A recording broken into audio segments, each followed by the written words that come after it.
สบตาฉันแล้วเก็บของร้องว่าจะไปน้ำตาฉันไหลเท่าไรก็เท่านั้นผิดอะไรก็ยังไม่รู้แต่ดูเหมือนโดนโทษประหาร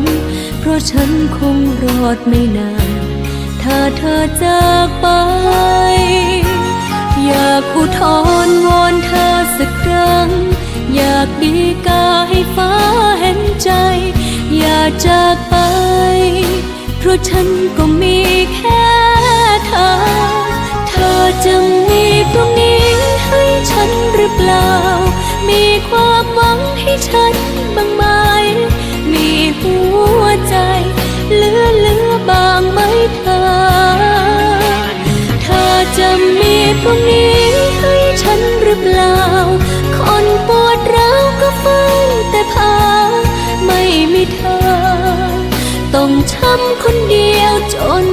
ตาย